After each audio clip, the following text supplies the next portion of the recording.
Hello everyone, we are going to discuss about the Russian Revolution। और इसमें हम लोग बात करेंगे कि रशिया में कौन कौन सी रेवोल्यूशंस हुई, उन रेवोल्यूशंस के क्या कारण थे, ये रेवोल्यूशन क्यों अकर हुई, कौन कौन सी ऐसी सिचुएशंस थी जिन्होंने लोगों को मजबूर कर दिया कि वो रिवॉल्ट करें, अपनी एग्जिस्टिंग गवर्नमेंट के ख़िलाफ़ प्रोटेस्ट करें।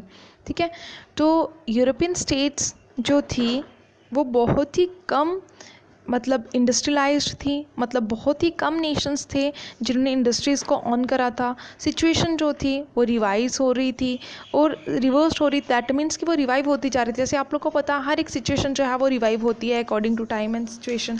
ठीक है, और उसके बाद यहाँ पे क्या बताया गया, अब रशिया में जो अक्टूबर रेवोल्यूशन हुई थी 1917 में, उसके बाद से जो गवर्नमेंट थी उसको किसने संभाल लिया था? सोशलिस्ट ने संभाल लिया था। ठीक है, और मोनार्की जो थी उसको वहाँ से इरेडिकेट कर दिया गया था फरवरी में जो रेवोल्यूशन हुई थी 1917 में। उसके बाद ये जो इवेंट हुआ था अक्टूबर वाला, उसी को रशियन रेवोल्यूशन का नाम दिया गया। अब हम लोग को ये पता करना है कि रशियन रेवोल्यूशन क्यों हुई, कौन कौन सी सोशल पॉलिटिकल कंडीशंस थी रशिया में जिन्होंने इस रेवोल्यूशन को एमर्ज किया, इस रेवोल्यूशन को अकर होने दिया। इन क्वेश्चंस को पढ़ने के लिए, इन क्वेश्चंस के आंसर्स करने के लिए हम लोगों को क्या करना होगा, हम लोगों को कुछ साल पहले की बात करनी होगी। मतलब कौन कौन से साल ऐसे थे जिनमें ज़्यादा मॉडिफिकेशंस हुई थी। ठीक है, तो ये सब जो थी वो हम लोग अभी पढ़ेंगे। तो सेकंड जो है आगे नेक्स्ट 2.1 जो है उसमें हम लोग डिस्कस करेंगे द रशियन एम्पायर इन 1914 कि रशिया का जो एम्पायर था उसको मतलब कौन सा एम्पायर वहाँ पे रन कर रहा था, कौन सा एम्पायर जो था वो गवर्नमेंट को संभाल रहा था, कौन से ऐसे रूलर्स थे जो रूल करे थे वहाँ पे।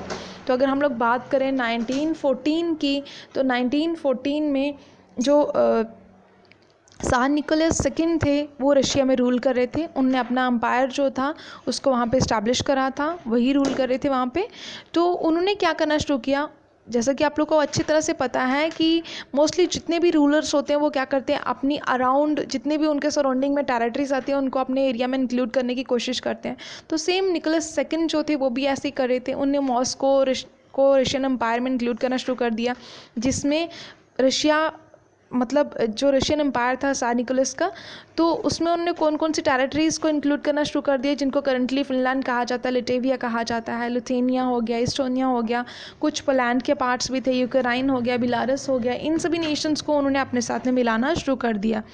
और जो पैसिफिक मतलब एरिया था उसको भी स्ट्रेच करना शुरू कर दिया, उसकी टेरिटरीज़ को भी एक्सपैंड करना शुरू कर दिया, जिनमें आज के टाइम पर जिनको हम लोग क्या कहते हैं, एशियन स्टेट्स कहते हैं, लाइक जॉर्जिया हो गया, आर्मेनिया हो गया, अज़रबैजान हो गया। ठीक है, ये नेशंस उन्होंने स्ट्रेच कर लिया, मतलब इंक्लूड कर लिया अपने एरियाज़ में।